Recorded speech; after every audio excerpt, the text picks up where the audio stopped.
मैंने कहा ये आपकी इत्तेफाक मस्जिद में नमाज कितने बजे होती? तो उसने कहा मैं बड़ा हिसाब लाया, लाहौर विच सूरज बहुत गर्मियां च भी 5 मिनट 10 मिनट कट 5 ते निकलता है। सूरज बहुत गर्मियां च भी 5 मिनट 10 मिनट कट 5 ते निकलता है। ते मैं 8 महीने अपनी मस्जिद दे विच फजर दा टाइम 4:40 रखना, ताकि अखीर दे टाइम ते नमाज ते आईए ते लोकां नूं पता होवे कि नमाज दा टाइम इक्को ही। मैंने कहा इस बाबा जी ने हर चीज का खुलासा निकाल रखा। बस जिंदगी भी इन्हीं तजुर्बात का निचोड़ है कि आप कहां से किस चीज पर कितना गौर करें।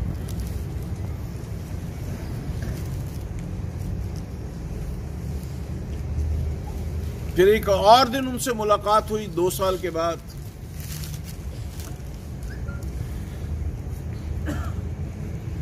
तो कहने लगे कि मैंने अपनी जिंदगी में अपने बच्चों के लिए मॉडल टाउन से 40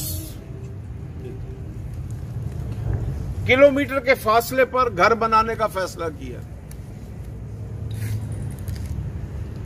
मैंने कहा अल्लाह ने आपको रिस्क दिया तो लोगों को लंगर खिलाएं, क्योंकि लंगर इस्लाम की बुनियाद है। कहने लगे मैंने वहां पे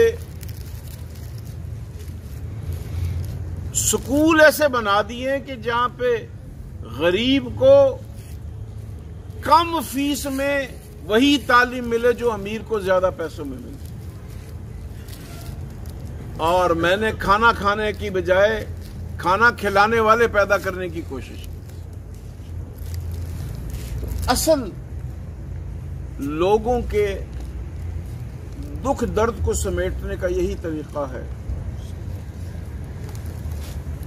कि ज्यादा से ज्यादा, और जो जिस पे अल्लाह का एतमाद बढ़ता जाता है, अल्लाह की मेहरबानी बढ़ती जाती है, उसका सर झुकता जाता है, अकड़ता नहीं।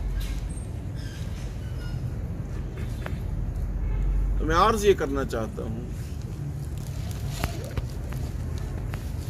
कि फल फूल दे फल पात ले, फल फूल दे फल पात ले, दुख दर्द दे आफात ले, सौदा क्या खूब नकद है, इस हाथ दे इस हाथ।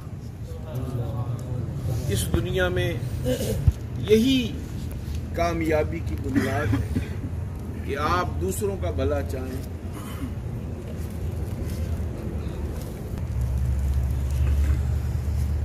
हम जब यूरोप में जाते हैं तो जो चीज मुसलमान जो इंग्लैंड में रहते हैं, फ्रांस में रहते हैं, उन मुसलमानों को देखते हैं कि उनके बच्चे बहुत आला डिग्रियां लेकर जॉब तलाश करते हैं। मुझे फलानी जगह अच्छी नौकरी मिल जाए, मेरी डिग्री अच्छी। और मुसलमानों के मुकाबले में यहूदी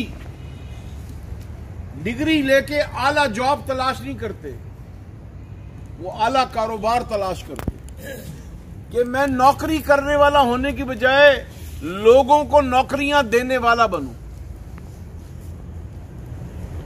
ऐसा कारोबार करूं कि ज्यादा से ज्यादा लोग मेरी कंपनी में काम करें, उनके रिस्क का जरिया मैं बनूं। इसी वजह से मुसलमानों के मुकाबले में यूरोप में यहूदियों की बालादस्ती है कि वो निजाम कारोबार पर हावी।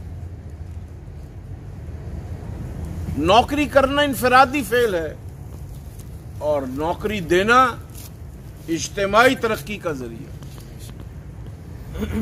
तो मेरी बातों का खुलासा यही हुआ कि कामयाब वो है जो औरों के लिए जिए, और कम कामयाब वो है जो अपने लिए जिए। हमारे बुजुर्ग कहते हैं कि जिंदगी में लायक वो नहीं है जिसको तैरना आ जाए, जिसको स्विमिंग आ जाए। जिंदगी में लायक वो है जिसको कश्ती चलाना आ जाए। जो खुद तैरेगा वो तो अकेला ही किनारे लगेगा, जो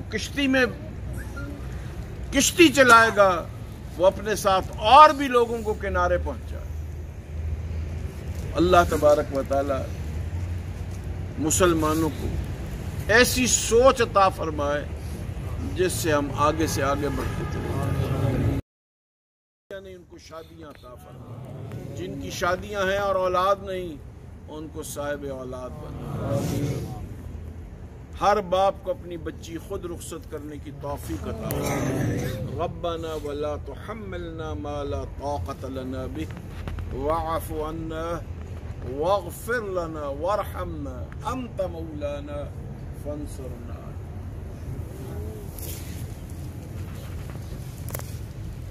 यार ऐसे बैठो जैसे आमने सामने बैठ जाए ताकि वो दस्तरखान लगा दे।